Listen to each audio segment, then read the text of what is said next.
여러분들은 회개가 무엇이라고 생각하십니까? 우리가 신학적으로 얘기할 때 회개라는 것은 믿음과 같은 말이라고, 그렇게 완전히 같은 말은 아니죠. 하지만 하나의 실체라고 생각을 합니다. 마치 동전의 앞면과 뒷면과 같아서 믿음이 있다면 그 뒷면에는 회개가 있다라고 그렇게 생각을 합니다. 그런데 많은 사람들이 교회에서 믿음에 대해서 이야기를 하는 것은 좋아하지만 회개에 대해서 말하는 것은 별로 좋아하지 않는 것 같습니다.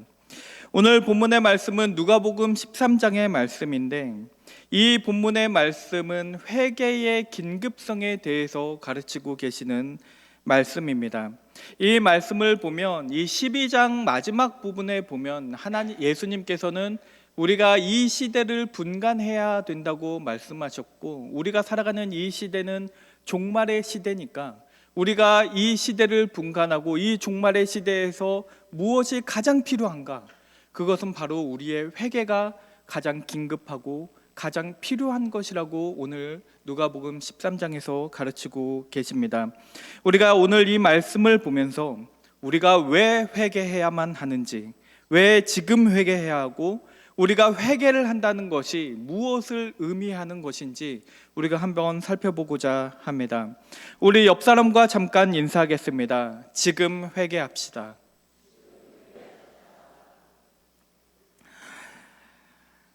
저는 어렸을 때 그런 생각을 한번 해본 적이 있던 것 같아요.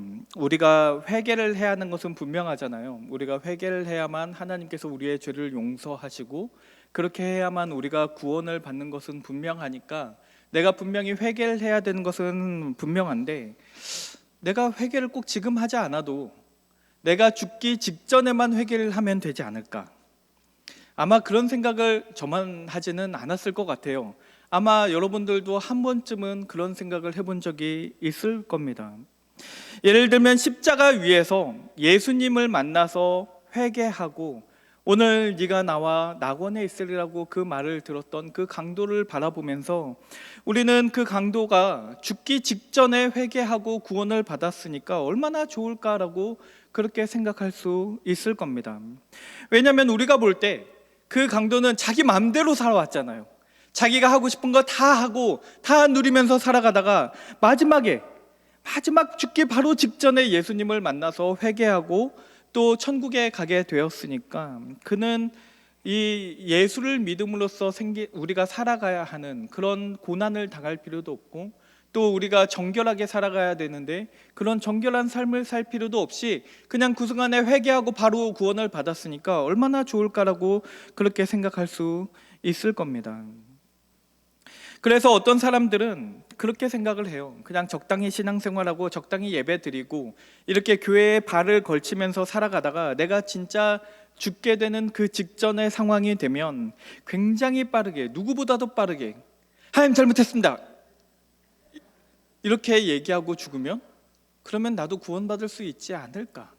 그렇게 생각을 할 수 있습니다.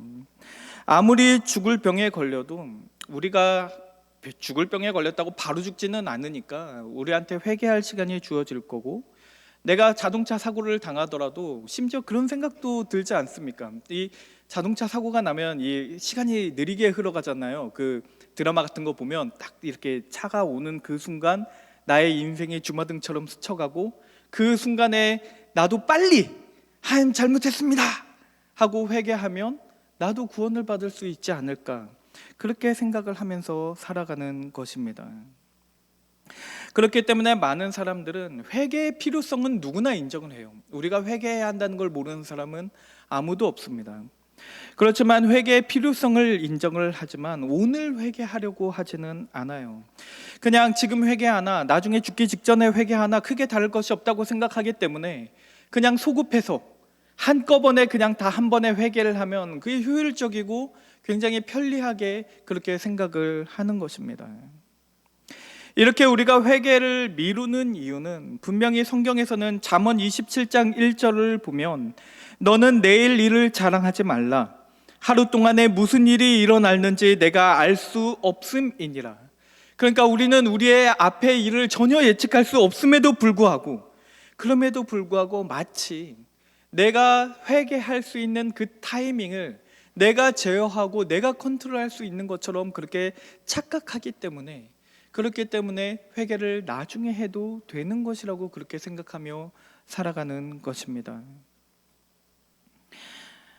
그런데 오늘 이 누가복음 13장의 말씀을 읽어보면 이 말씀을 통해서 하나님께서 하시는 말씀은 내가 나의 회개하는 타이밍을 내 스스로 제어할 수 있을 거라는 나의 이 생각을 완전히 산산조각 부숴버리는 말씀이라는 것을 알 수 있습니다.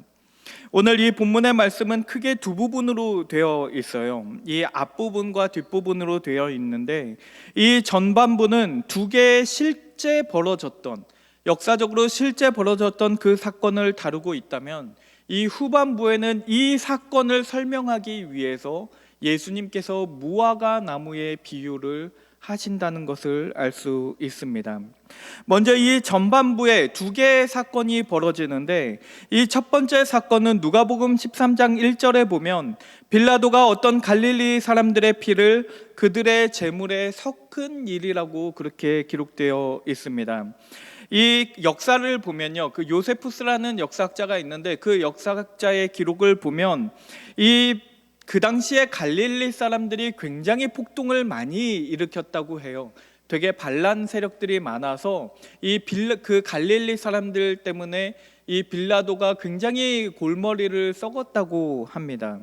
그래서 이 빌라도는 정책적으로 굉장히 강압적인 정책을 펼쳤고 굉장히 엄중하게 사람들을 다뤘다고 그렇게 이야기해요. 그래서 우리가 구체적으로 어떤 일 때문에 이런 일이 벌어졌는지는 정확히 나와 있지 않아서 우리가 알 수는 없지만, 어쨌거나 빌라도는 모종의 이유로 예루살렘에서 제사를 지내기 위해서 왔던 갈릴리 사람들, 그 제물을 잡고 하나님 앞에 제물을 드리기 위해 제물을 잡아서 죽여서 거기에서 피가 흐르고 있는데, 그 상황에 군사들이 와서 그들을 다 죽여버린 사건을 말합니다. 그래서 그 갈릴리 사람들이 그 자리에서 죽어서 그 제물의 피와 그 갈릴리 사람들의 피가 섞이게 된 것을 오늘 본문의 말씀은 말하고 있습니다. 그리고 두 번째 사건이 벌어지는데, 이 두 번째 사건도 갑작스럽게 벌어진 사고였습니다. 이 실로암이라는 곳에 있던 망대가 있었는데 그 망대가 무너져서 18명의 사람들이 무너져 깔려서 그렇게 죽게 된 사건이었습니다. 그러니까 여기에는 두 개의 사건이 등장을 하고 있는데, 이 두 사건의 공통점이 있다면 무엇이겠습니까? 이 두 사건 모두 예기치 못하게 발생한 사건이라는 것입니다. 예측하지 못했어요. 아무도 예상하지 못했는데 갑작스럽게 벌어진 사고였습니다. 그리고 이 사고를 접한 사람들이 이 사고에 대해서 예수님께 와서 말을 합니다. 예수님, 이런 일들이 있었어요 라고 얘기를 하면서 예수님에게 이것에 대해서 물어봅니다. 그들이 무엇을 기대하고 예수님에게 이 사건들에 대해서 이야기했던 걸까요? 예수님께서 어떻게 대답해 주기를 바라고 이 사람들이 이 사건들을 이야기했겠습니까? 오늘 이 본문의 말씀을 천천히 읽어보면 우리가 예수님께서 그들에게 뭐라고 대답하셨는지를 보면 그들이 예수님에게 무엇을 기대하고 이 질문을 했는지 추측해 볼 수 있습니다. 이 사람들이 기대했던 것은 무엇이었냐면, 이 사고를 당한 사람들, 이 급작스럽고 예기치 못하게 사고를 당해서 죽게 된 사람들의 그 죽음이 그들의 죄 때문이라고, 그들이 잘못했기 때문에 그들이 그러한 벌을 받아서 죽게 된 것이라고 그렇게 예수님께서 말씀해 주시기를 기대했던 것으로 보입니다. 왜냐하면 그런 예기치 못한, 우리가 예측할 수 없는 그런 사고나 그런 불행들이 그들의 죄 때문이어야, 그들이 잘못했기 때문에 그런 벌을 받은 것이어야 그렇게 생각해야만 나에게는 그런 일이 벌어지지 않을 것이라는 그런 안도감을 느낄 수 있기 때문입니다. 한치 앞을 알 수 없는 이 무서운 세상에서 나와 내 집이 내가 안전하다라는 그 확신을 얻기 위해서는 저들의 사고는 저들의 잘못이지 나랑은 아무 상관이 없다라는 그 예수님의 대답을 듣고 싶었던 것입니다. 그런데 예수님의 대답을 보면요, 예수님이 그들이 원하는 그 대답과 정반대의 대답을, 그들이 원하는 대답을 그대로 말씀해 주지 않으십니다. 예수님께서 그들을 향하여 뭐라고 대답하시냐면, 그들이 너희보다 죄가 더 있어서 그런 사고를 당한 것이라고 너희는 생각하느냐? 아니라 너희도 만일 회개하지 않으면 다 이와 같이 망하리라고 그렇게 말씀하십니다. 2절과 4절에서 보면은 두 번이나 예수님께서 반복해서 말씀하세요. 그러니까 예수님께서는 이 말씀을 굉장히 중요하게 생각하고 계시고 여러 번 반복해서 말씀하고 계신다는 것입니다. 너희에게 이르노니 아니라 너희도 만일 회개하지 아니하면 다 이와 같이 망하리라. 너희에게 이르노니 아니라 너희도 만일 회개하지 아니하면 다 이와 같이 망하리라.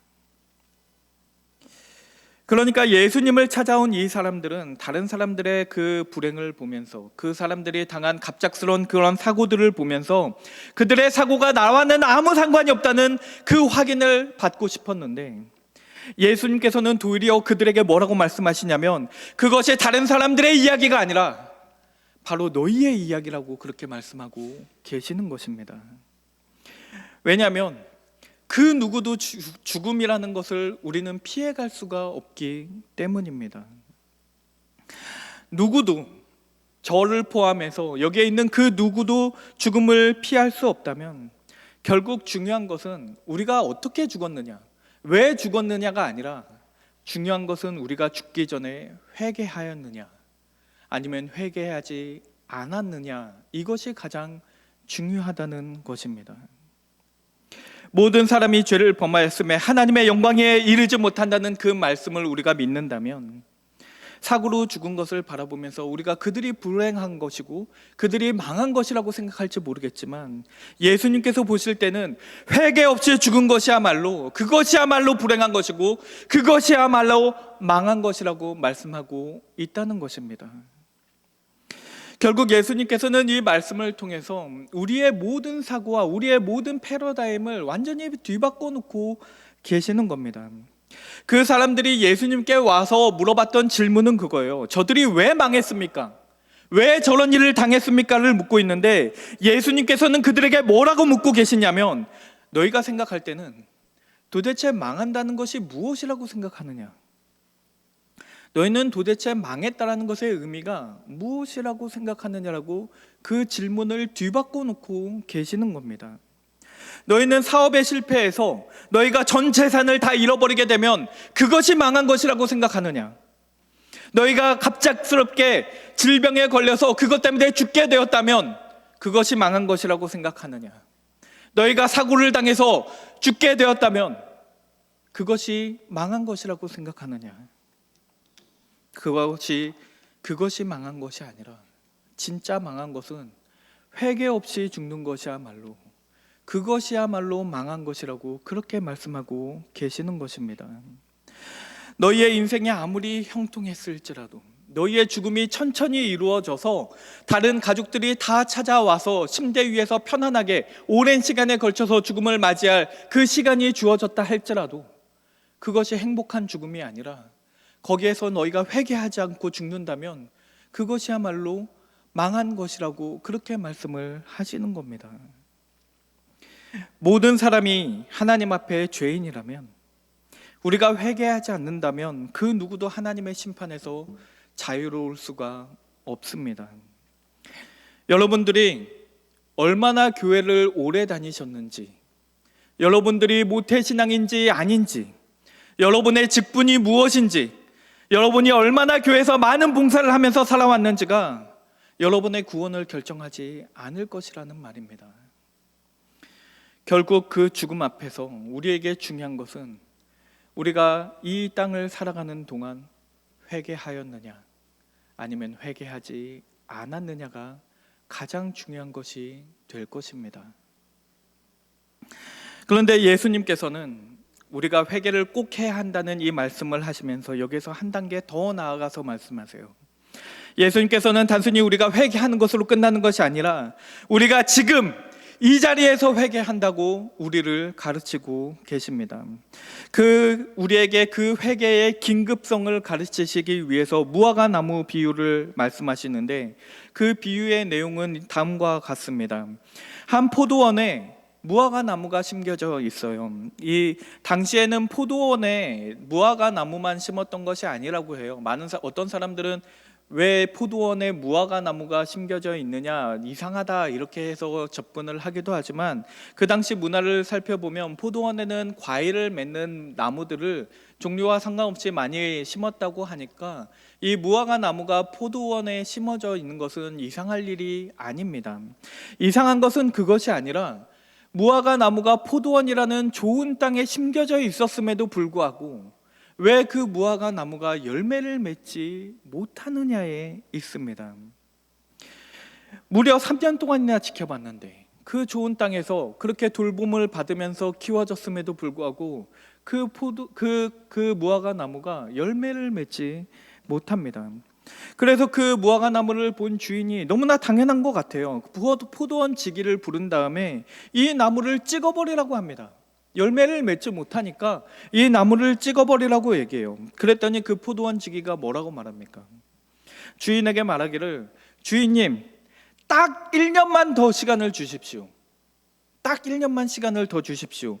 1년 동안 제가 땅도 파고 거름도 줘서 이 나무가 열매를 맺도록 한번 제가 해보겠습니다. 만약에 1년이 지나서 열매를 맺으면 좋고, 만약에 1년이 지났는데도 열매를 맺지 않으면 그때 가서 찍어버리셔도 늦지 않지 않겠습니까? 1년만 더 시간을 주십시오라고 말을 하면서, 그러면서 이 비유가 끝이 납니다. 결국 이 비유를 통해서 예수님께서 하고자 하시는 말씀이 무엇이었을까요? 뭐를 말씀하시려고 이 무화과 나무를 우리에게 말씀하고 계시는 걸까요? 저는 이 비유를 통해서 우리가 크게 3가지 정도를 생각해 볼 수 있다고 생각합니다. 이 주보에 보면 제가 3가지를 기록해 놨는데요. 우리가 이 무화과 나무 비유를 통해서 알 수 있는 첫 번째가 무엇입니까? 뭐라고 써져 있습니까? 언제 찍힐지 모른다는 겁니다. 우리가 이 말씀을 보면서 첫 번째로 알 수 있는 것은 이 무화과 나무는 자기가 언제 찍혀 나갈지 알 수 없어요. 왜냐하면 그 무화과 나무를 찍을 것인가 말 것인가는 무화과 나무가 정하는 것이 아니기 때문에 그렇습니다. 그 무화과 나무를 찍은 것은 무화과 나무가 정하는 것이 아니라 그 주인이 정하는 거예요. 다시 말하면 하나님께서 언제 우리를 데려가실지, 오늘 밤에라도 하나님께서 우리가 자는 동안 그 숨을 거둬가실지 우리는 알 수 없다는 것을 말합니다. 3년 동안 아무 일도 없었으니까, 3년 동안 그 주인이 그 나무를 찍어버리지 않았으니까 오늘도 괜찮다고 생각하신다면, 지금까지 내가 평생 동안 자는 동안에 깨어나지 못한 적이 없었으니까 내일도 당연히 깨어나겠지라고 그렇게 생각을 하신다면 그것은 정말로 아니한 생각이 들 수 있습니다. 언젠가 우리 모두에게는 심판이 있을 것이고, 이 말씀을 보면 회개는 무한정 주어지는 기회가 아닙니다. 결국 언젠가 그 무화과 나무 앞에 주인이 서게 되는 날이 올 겁니다. 두 번째, 이 비유를 통해서 하나님께서 하시는 말씀은, 그럼에도 불구하고 하나님께서 우리에게 기회를 주신다는 거예요. 하나님께서는 오래 참으심으로 우리를 기다려주고 계십니다. 시편 103편 8절 말씀을 보면 이렇게 말씀하세요. 여호와는 긍휼이 많으시고 은혜로우시며 노하기를 더디하시고 인자하심이 풍부하시도다 라고 말을 합니다. 그러니까 하나님은 노하기를 더디하시는 분입니다. 노하지 않으신다는 말이 아닙니다. 노하시지만 노하기를 더디하는 분입니다. 하나님께서는 공의로우시기 때문에 우리의 죄를 용납하시는 분이 아니시지만, 그 노하기를 더디하심으로써, 우리에게 오래 참으심으로써 우리가 회개할 때까지, 그때까지 기다려주고 계신다는 말입니다. 베드로후서 3장 9절 말씀을 보면 이 더디한다는 것이 무엇인지를, 무슨 말을 의미하는 것인지 더 자세하게 설명하고 있어요. 주의 약속은 어떤 이들이 더디다고 생각하는 것 같이 더딘 것이 아니라, 너희들의 생각처럼 더딘 것이 아니라 오직 주께서는 너희를 대하여 오래 참으사 아무도 멸망하지 않고 다 회개하기에 이르기를 원하시느니라라고 그렇게 말씀하고 계십니다. 그러니까 하나님께서 게으르시기 때문에 더딘 것이 아니에요.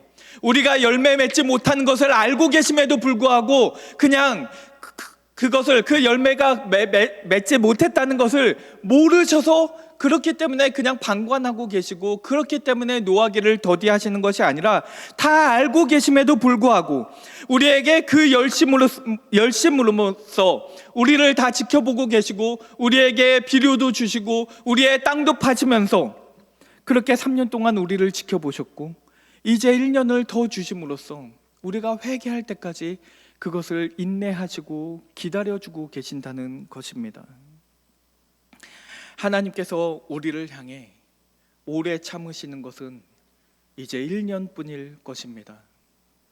하나님의 오래 참으심을 여러분들이 가볍게 여기지 마시기 바랍니다. 마지막으로 이 비유를 통해서 하나님께서 우리에게 말씀하고자 하시는 것은 우리가 반드시 회개에 합당한 열매를 맺어야만 한다는 것입니다. 여기에서 이 비유를 보면 회개라는 것은 열매에 비유되고 있습니다. 그러니까 우리의 회개는 마치 농사와 같아서 열매를 맺는 데는 오랜 시간이 걸립니다. 우리의 회개는 농사와도 같아서 영적인 공급도 받아야 되고 하나님의 돌보심이 있어야, 그래야만 맺을 수 있는 것이 바로 회개의 열매입니다. 3년간 시간을 줬는데도 맺지 못했는데 갑자기 도끼가 날아오는 그 순간, 그 찰나에 하나님 잘못했습니다라고 얘기하면서 회개할 수 있다라고 생각하셨다면 그것은 굉장히 오만한 생각이 될 수 있을 겁니다. 회개라는 것은 한순간에 우리가 겪게 되는 그런 감정의 변화, 그냥 갑자기 눈물을 흘리면서 내가 잘못했습니다라고 그냥 그 한순간만 거치고 지나가는 것이 아니라, 회개라는 것은 나의 삶을 완전히 돌이킴으로써 내 인생에 남은 모든 그 순간순간이 회개의 순간으로서 살아가는 것을 말합니다. 성경을 읽어보면 회개라는 것은 단순히 한순간에 느끼는 죄책감이 아닙니다.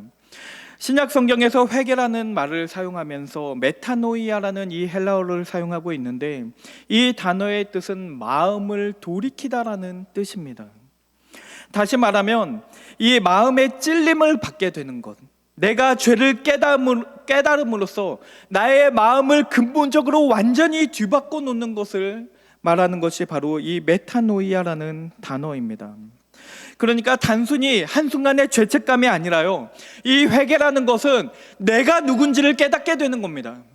내가 누군지를 깨닫게 되고 하나님이 누구신지를 깨닫게 되어서, 주님, 내가 죄인입니다. 나에게는 아무 소망도 없으니까 이제 내가 살아가는 것이 아니라 내 안에 그리스도께서 살아가는 것입니다라고 고백하는 것이, 그것이야말로 진정한 회개의 모습이라는 것입니다. 구약 성경에서 회개를 사용하면서 이 슈브라는 히브리어 단어를 사용하고 있는데, 이 슈브라는 단어는 길을 떠나다, 돌이키다, 되돌아가다라는 의미를 가지고 있습니다. 그러니까 많은 사람들은요, 회개를 가만히 그 자리에서 할 수 있는 거라고 생각을 합니다. 내가 그냥 가만히 이 자리에 서서 이쪽을, 세상을 향해서 서 있다가 갑자기 뒤를 돌아서 하나님으로 방향만 바꾸는 것이, 그게 회개라고 생각을 해요. 그러니까 그들이 생각할 때 회개는 굉장히 정적인 겁니다. 그냥 그 자리에서 할 수 있는 것이고, 언제든지 내가 마음만 먹으면 방향을 바꾸기만 하면 되는 것, 그것이 회개라고 생각을 해요. 그런데 이 구약 성경에서 말하는 이 회개는 굉장히 역동적인 것이어서 그냥 그 자리에서 방향을 바꾸는 것이 아니라 나의 삶에 계속적으로, 지속적으로 영향을 미쳐 나가는 것이 바로 회개입니다. 그러니까 내가 이쪽을 보고 서 있다가 이쪽으로 방향만 바꾸는 것이 회개가 아니라 이쪽으로 방향을 바꾼 다음에 걸어가는 것, 내가 그 자리를 떠나서 내가 그 죄의 자리에 머물러 있지 않고 이제는 하나님께로 걸어가는 것을, 그렇게 걸어가는 그 모든 여정을 우리는 회개라고 말한다는 것입니다. 그러니까 많은 사람들은 이 십자가 위에서 예수님을 만났던 그 강도가 마지막 그 순간에 회개해서 주님을 만나 천국에 가게 되었으니 가장 효율적으로 신앙생활을 했다고 말하면서 그가 너무나 부럽다고 말할지도 모르겠지만, 저는 그 강도가 만약에 그런 일은 일어나지 않았지만 만약에 그 십자가에서 내려와서 다시 한번 살아갈 수 있는 그 기회가 주어졌다 할지라도 그는 반드시 자기 십자가를 다시 지고 주님을 따라갔을 것이라고 그렇게 확신합니다. 10년이 걸릴지 20년 걸릴지 얼마의 시간이 걸렸을지 모르겠지만 그에게 중요한 것은 이제 살든지 죽든지 그것이 나에게 중요한 것이 아니라 내 몸에서 그리스도가 존귀하게 되는 것이야말로 그에게 가장 중요한 것이었을 것이기 때문에 그는 그 모든 남은 삶을 십자가를 지고 사는 삶으로 살아갔을 것이라는 말입니다. 저는 오늘 여러분들이 이 자리에서 회개하게 되기를 바랍니다. 회개하기 가장 좋은 타이밍이 있다면 죽기 직전이 아니라 바로 지금입니다. 주님께서 말씀하셨던 것처럼 우리는 종말의 시대를 살아가고 있고 우리는 이 시대를 분별하면서 살아갈 필요가 있습니다. 이 세상에서는 너무나 많은 일들이 일어납니다. 오늘도 사고가 일어나고 어제도 많은 일들이 이 세상에서는 벌어졌습니다. 그런데 우리는 그것들을 바라보면서 이 시대를 분별할 수 있는 능력이 있어야만 합니다. 단순히 그것이 나의 일이 아니라 나와는 아무 상관이 없는 남의 일이라고 여기시기보다는 그 사건들을 통해서 내 자신을 돌아보는 계기로 삼으시기를 바랍니다. 우리는 누구나 죽음에서 자유로울 수 없고 우리 누구나 여기 계신 모두 한 분 한 분, 저도 마찬가지예요. 언젠가 우리가 주님 앞에 서게 될 것입니다. 그러나 분명히 한 가지 분명하게 성경에서 말씀하고 계시는 것은 주님께서 우리를 이미 찍어 버리실 수 있었음에도 불구하고 오늘 하루도 우리의 오늘 하루를 또 허락하셔서 우리에게 회개할 수 있는 기회를 주셨다는 사실입니다. 하나님께서는 성경을 통해서 말씀하시기를 누구든지 회개하고 예수를 믿기만 하면 멸망하지 않고 망하지 않고 영생을 얻게 될 거라고 그렇게 약속하셨습니다. 요한복음 6장 37절에서 말씀하시기를 아버지께서 내게 주시는 자는 다 내게로 올 것이요 내게 오는 자는 내가 결코 내쫓지 아니하리라고 그렇게 약속하셨습니다. 주님께서는 오늘을 우리에게 주셨고 오늘 하루 오래 참으심으로 우리가 회개하기를 기다리고 계십니다. 오늘 여러분께서 주님 앞에 모든 것을 내려놓고 회개하신다면 주께서는 우리의 모든 죄를 용서하시고 우리를 따뜻하게 맞아주실 것입니다. 오늘 누가복음의 말씀을 통해서 여러분들에게 아름다운 회개의 열매가 맺히게 되기를, 그런 새하늘교회 성도님들 되시기를 주의 이름으로 축원합니다. 우리 기도하겠습니다. 사랑의 하나님 아버지, 오늘 우리에게 말씀을 주시고 이 말씀을 통해 회개할 수 있게 하여 감사드립니다. 주께서 우리의 죄를 참으시고 돌이키기를 기다리고 계시는 줄을 우리가 믿사오니 우리의 마음 문을 열어주시고 이제는 우리가 주님을 향하여 살아갈 수 있도록 인도하여 주시옵소서. 우리가 회개를 미루어 왔다면 지금 이 자리에서 우리의 마음이 결단할 수 있게 도와주시고 우리가 아름다운 열매를 맺으며 살아갈 수 있도록 성령으로 붙들어 주시옵소서. 이 모든 말씀 예수 그리스도의 이름으로 기도드립니다. 아멘.